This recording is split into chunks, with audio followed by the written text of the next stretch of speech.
You're flying a P-47 Thunderbolt high above occupied France. The altimeter shows 18,000 feet, standard altitude for fighter patrols. The view stretches for miles, patchy farmland, winding rivers, and the dark shapes of German airfields below. Up here it feels safe, but it isn't. In the summer of 1943, American pilots were dying faster than they could be replaced. Between June and September, the 8th Air Force lost more than 200 fighters over Europe. They weren't falling from engine failures or empty fuel tanks. They were being shot down by German aircraft that climbed faster, turned tighter, and ruled the skies since 1940. The Luftwaffe's Bf-109s and Fw-190s dominated the zone between 15,000 and 25,000 feet. They attacked from above, diving out of the sun, and ripping through American planes with 20mm cannon fire before vanishing again. Every briefing felt like a prediction of who wouldn't make it back. At Halesworth, Major Hub Zemke, commander of the 56 Fighter Group, had seen too many empty seats at the mess hall. The official tactics weren't working. Pilots were trained to keep altitude advantage at all costs. Fight vertically, never lose height. It was sacred doctrine, but it was getting people killed. Zemke began asking the unthinkable. What if altitude was a problem? What if survival meant going lower instead of higher? Flying low was considered suicide. You couldn't spot enemy fighters. One mistake could send you crashing, and anti-aircraft guns could easily track you. Still, Zemke looked at the numbers and wondered, could it really be worse? In September 1943, he quietly met with 3 trusted pilots, Captain Walker Mahurin, Lieutenant Bob Johnson, and Captain Jerry Johnson. He told them to ignore everything they'd learned about staying high. Once their bomber escort job was done, he wanted them to drop, not at 10,000 feet, not at 5,000, but right down to the treetops. If command punished them, he'd take the blame. The men agreed. On September 27, 1943, the 3 P-47s plunged from 18,000 feet to barely 200 feet above the French countryside. Farmers hit the dirt as the Thunderbolts roared by at over 350 miles per hour. Then they spotted a German airfield near Beauvais. Fw-190s were parked neatly in rows.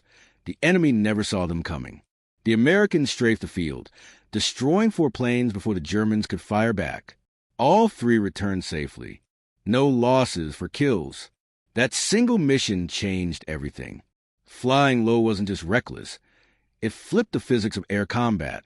At 50 feet and full throttle, radar couldn't find you. German radar systems could detect planes far away at altitude, but close to the ground, radar beams were blocked by the Earth's curve and cluttered by trees and buildings.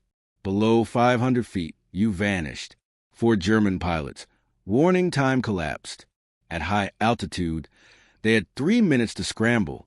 At 50 feet, the first signal was the roar of engines, and 11 seconds later, bullets were already hitting. Some pilots never made it to their planes. Others were caught on the ground, engines cold, planes destroyed before takeoff. Low-level attacks turned survival into an art. At top speed and ground level, the P-47s were nearly impossible for German gunners to track. Their flak calculations, designed for high-altitude targets, no longer worked. The Americans had found a new way to fight, one that no manual had ever imagined. Fire where the target will be, not where it is. That rule broke down at treetop height. By the time an 80mm shell reached the spot where you were expected to be, it had already flown a quarter mile past it. The light flak guns, 20mm and 37mm, needed a steady visual and a smooth target to track. At 50 feet, you gave them neither. You were a fast blur that appeared and was gone before the gunner's brain could catch up. Chasing you became dangerous for the attacker. A Bf-109 that dove to engage at speed and position, but at treetop level there was no margin for error. Any aggressive turn could send him into a hill or a tree. Many German pilots chose to pull up rather than risk that. The usual advantage flipped. The hunter became cautious, and the low-flying American felt safer. Pilots learned to use the ground like cover. Drop into a river valley and let the landscape hide you. Led a pursuer into hilly twists where his speed worked against him. fly through a village and use buildings, steeples, and tree lines as shields. The Americans stopped fighting strictly for sky and started using the ground as a weapon. The P-47 wasn't built for this job. It was designed as a high-altitude escort, a heavy plane with a powerful R-2800 engine meant for thin air and turbocharged climbs. Still, after pilots began riding the trees in late 1943, their planes returned with ripped belly panels, damaged oil coolers, and close calls that should have ended worse. Republic Aviation responded. Starting in December 1943, they added armor to the belly and lower cowling to protect against branch strikes and wires. They strengthened brackets around the oil cooler after several pilots came back with punctures. One pilot, Lieutenant Francis Gabreski, even returned with a 6-foot branch stuck in his landing gear. The reinforcements had kept critical lines intact. Gunnery gear changed, too. The standard reflector sights were built for long range, leading shots in three-dimensional fights. At low level, the targets were often still parked planes, trucks, fuel sites, and you had maybe 2 seconds to aim while humming along at 350 miles per hour. By February 1944, modified K-14 Euro sights were being fitted, giving pilots a faster, more accurate aiming tool. Put the dot on target, squeeze, and the guns did the rest. They also adjusted how bombs were used. High-altitude release setups would have destroyed the attacker if dropped at 50 feet, so engineers borrowed low-altitude skip bombing methods from the Pacific. Pilots learned to release at the last instant, so the bomb would skip into a fuel depot or bridge instead of back at them. The P-47D-25 that appeared in March 1944 had stronger wing roots to handle the stress of those extreme runs. The biggest change was training. By April 1944, new replacement pilots in England went through a low-level course at Acom. They flew navigation at 50 feet to learn terrain reading at speed, practiced snapshots at ground targets, and trained in formation at hedge height until it felt normal. Their teachers were men who had survived the real missions over France. The message was clear. High altitude meant heavy losses. Speed and skill at low level gave you the best chance, and the P-47 could take its other fighters couldn't. Trust the plane, control your altitude, and you might live to go home. By early April 1944, Colonel Hubert Zemke had quietly refined the treetop tactic. He'd been rotating pilots through the low-level course, studying German airfield locations, and waiting for the right weather and the right target set. When spring cleared over Normandy and intelligence showed 2 elite Luftwaffe wings rotating through forward bases near Évreux and Bernay, Zemke hit. He sent 48 P-47s from 3 fighter groups, the 56th, 78th, and 353rd, on a single all-low strike. No bombers, no high sweep, just coordinated hedge-hopping across the Norman countryside in small 4-ship flights, dropping to 100 feet, then 50. Witnesses later said the ground seemed to shake as they passed. The strikes were surgical. One flight hit at dawn and found 16 Bf-109s on the ground, some taxiing, some still being fueled, some with pilots climbing in. The Thunderbolts came in at 360 miles per hour and in 90 seconds left 11 burning planes and were gone. The timing was everything. While German controllers tried to warn other bases, the Americans were already over them. Bernay hit minutes later, then another field, and on it went. In hours, P-47s had struck 7 airfields across 40 miles. Lieutenant Robert Johnson, one of Zemke's original low-level pilots, left flight that surprised FW-190s during a briefing. His gun camera captured planes and fuel trucks erupting in fire. His report was short and factual. For enemy aircraft destroyed on the ground, probably 2 more. Heavy damage to fuel storage. No enemy fire encountered. Time over that target, 11 seconds. The week of raids, later nicknamed the Chattanooga Choo-Choo runs when they expanded to hit trains, smashed German logistics. 47 confirmed enemy aircraft destroyed on the ground, 23 locomotives wrecked, and many trucks, fuel dumps, and ammo stores turned into craters. American losses were tiny by comparison. 3 P-47s lost for a roughly 15 to 1 kill ratio in the Americans' favor. The German response was urgent. Losing planes on the ground, along with fuel and crews, drained capability faster then they could replace it. On April 19, 1944, General Adolf Galland ordered changes. Disperse aircraft parking at least 800 meters from runways, beef up flak on approach paths, and set up village observer networks to spot low flyers. They also moved anti-aircraft guns farther out from airfields. Those fixes help a little, but often made things worse. The Americans simply used folds in terrain and tree lines to stay invisible until they were already inside the flak zones, fired, and sped away. Placing flak in open fields also made the guns themselves easy targets. In short, the hedge-hopping Thunderbolts had changed the game. The ground became part of the weapon, and nowhere felt safe anymore.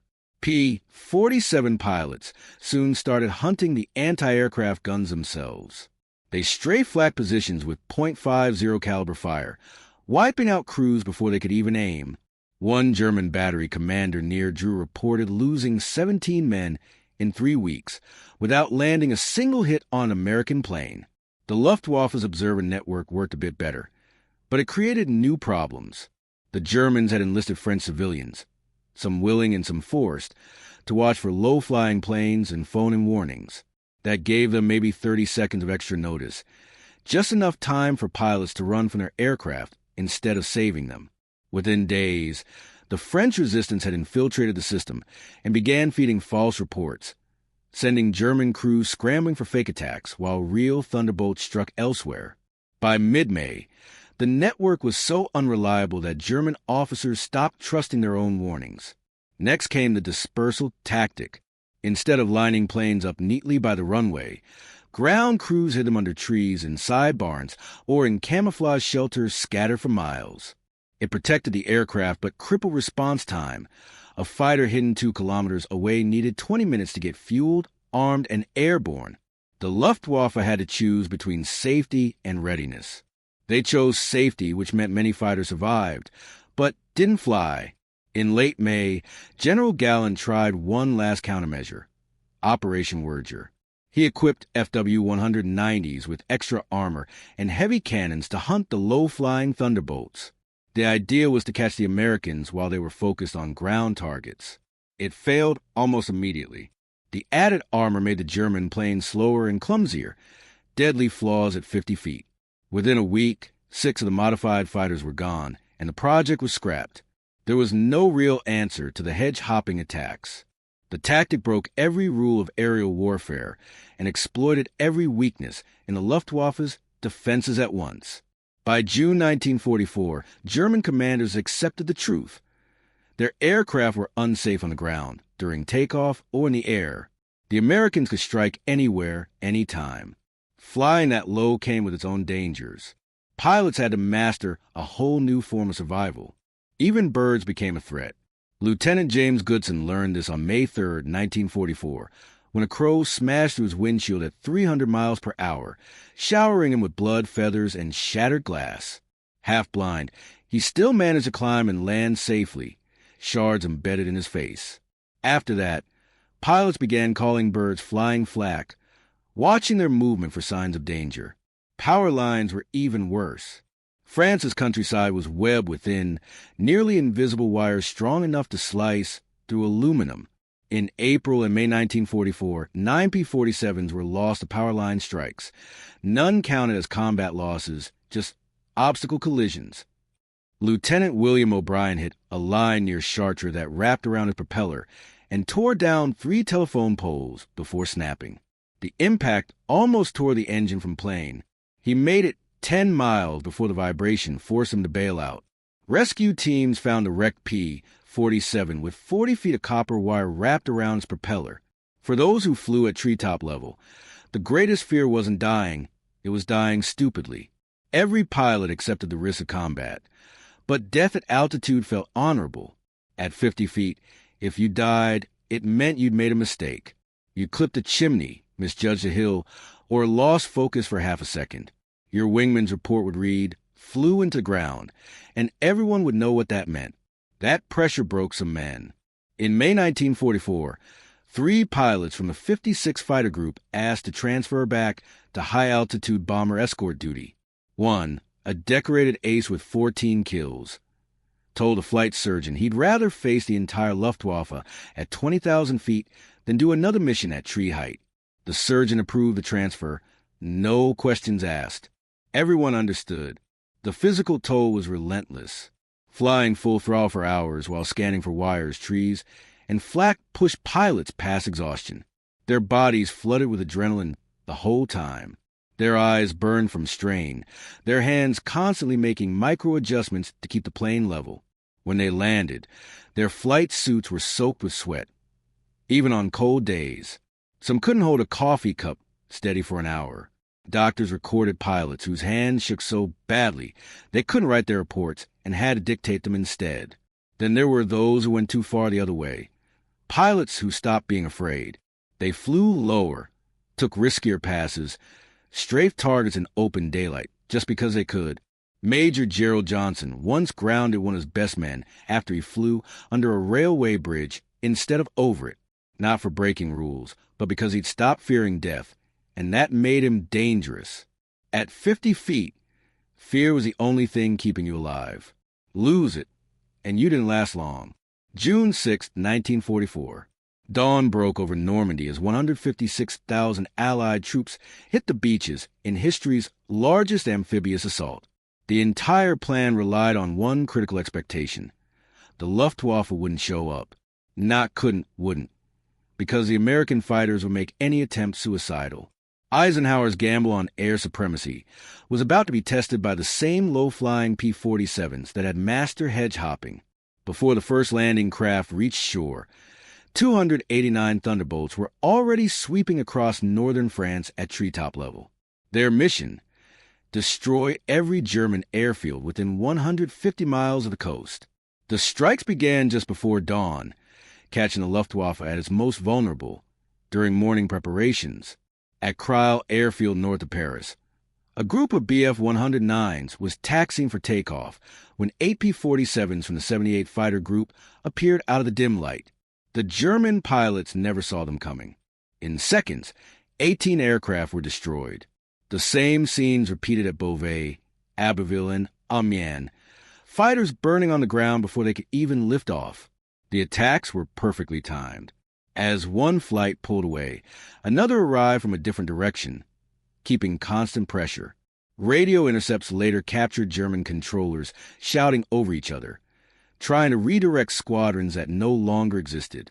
At 6:20 a.m., Jagerschwader 26 managed to launch 4 FW-190s from Lille-Vendeville, only for them to be intercepted and shot down by high-flying P-51s waiting above the clouds.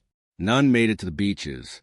By 8 a.m., as Allied soldiers fought through the surf at Omaha, the Luftwaffe managed to get just 2 reconnaissance planes over the invasion zone. Both were shot down within minutes. Hitler reportedly spent that morning raging at his air commanders, demanding to know where his air force was. The truth was brutal. It was burning on airfields across France. That day, P-47 pilots flew 847 missions, an almost impossible pace. They didn't rest. They landed, refueled, rearmed, and took off again within 20 minutes. Some flew 4 sorties before sunset. Ground crews worked until they collapsed. But by nightfall, the skies over Normandy belonged entirely to the Allies. During daylight on June 6, the P-47s went far beyond hitting airfields. They began systematically destroying everything that could move toward Normandy: trains, trucks, bridges, fuel depots, anything that might support a German counterattack. Lieutenant Colonel Francis Gabreski led one of the most decisive missions. His flight spotted a German panzer column moving toward Cannes. The tanks were buttoned up, moving in daylight with no air cover. Gabreski's planes carried no bombs, only .50 caliber armor-piercing incendiary rounds, but they used them with precision. Diving in at engine deck angles where armor was weakest, they set 3 tanks ablaze. Ammunition inside the vehicles cooked off, scattering the column into the Treline, where it stayed hidden until nightfall. Multiply that by dozens of similar attacks, and it's clear why German reinforcements that should have reached Normandy in 6 hours took nearly 3 days. By sunset, the scale of dominance was absolute. The Luftwaffe managed 319 sorties over Normandy. The Allies flew 14,674. Every surviving German fighter faced a wall of low-level Thunderbolts between its base and the front. The few that broke through accomplished nothing. The invasion succeeded because the skies belonged entirely to the Allies, a victory made possible by the P-47 pilots who had spent 7 months perfecting the art of destroying an air force before it could even take off. D-Day wasn't won only on the beaches. It was 150 feet above the fields of France, one burning airfield at a time. The impact didn't end with the war. The hedge-hopping tactics rewrote how the world understood air power. By August 1944, every Allied air force had adopted some version of treetop-level strikes. British Typhoons and Tempests began flying low-altitude attack runs. Soviet Il-2 Sturmovix adjusted their approach angles using American after-action reports. Even the Luftwaffe tried to imitate the technique, but by then it lacked the fuel, pilots, and aircraft to make it work. The Thunderbolt squadrons had proven a new truth. Air superiority wasn't just about ruling the upper sky. It meant owning every inch of airspace from the ground up. Victory now depended on control at all altitudes. Between April and August 1944, P-47 units flying low-level missions destroyed 1,823 German aircraft on the ground, 315 locomotives, more than 9,000 trucks and armored vehicles, and hundreds of bridges and depots. They lost 289 planes, 114 to flak, 87 to collisions or mechanical failures at low level, 67 to enemy fighters, and 21 to unknown causes. About a 15% loss rate across 5 months of the fiercest air combat ever recorded. Costly, yes, but sustainable. And the payoff was immense. The aircraft destroyed on the ground never had a chance to bomb Allied troops, strafe convoys, or challenge the skies over France. The P-47 pilots had already taken that power away. By mid-1944, the simple math of war favored whoever could replace what they lost, and that was no longer Germany. When the Korean War broke out a few years later, American pilots brought the same low-flying principles to a new battlefield. Jet fighters like the F-80 and F-84 swept across the Korean hills at treetop level, striking supply routes and airfields using the same tactics first tested over France. The speeds were higher now, jets instead of propellers. But the idea hadn't changed. Fly low, fly fast, use the terrain, and hit before the enemy can react. A decade later in Vietnam, those lessons returned under a new name. The U.S. Air Force called it Nap of the Earth flying, but it was still pure 1944 Thunderbolt thinking. F-4 Phantoms and A-7 Corsairs thundered down jungle valleys along the Ho Chi Minh Trail, using the Earth itself as cover. Even modern aircraft traced their roots to those experiments. The A-10 Warthog, built in the 1970s for low-altitude close air support, was practically a jet-age Thunderbolt, heavily armored underneath, rugged enough to take hits, and designed to strike ground targets at high speed while hugging terrain. Training programs still teach the same lessons Major Hub Zemke's pilots learned the hard way. Altitude gives visibility, but flying low gives surprise. Speed near the ground is better protection than turning ability in the sky, and the landscape itself can be your greatest weapon if you use it right. The technology evolved, but the logic didn't. The P-47 hedge-hoppers prove that accepted doctrine isn't sacred, especially when it costs lives. They show that sometimes the right answer sounds reckless, even crazy, until it works. Zemke was never court-martialed for his unauthorized experiments. Instead, he earned the Distinguished Service Cross. His success reshaped how the Air Force thought about innovation. When the old methods fail, don't double down. Question everything, test new ideas, and trust those willing to take bold risks. Today, a P-47 Thunderbolt hangs from the ceiling of the Air Force Museum in Dayton, described as a high-altitude bomber escort with a powerful radial engine. That's true, but not the full story. The Thunderbolt was deadliest when it flew low, when its pilots ignored the rules, dropped to 50 feet, and used speed and surprise to rewrite the book on air combat. 7 months, 50 feet above France, and a refusal to fight by the book. That's how a handful of daring pilots turned the ground into a weapon and helped win the air war over Europe.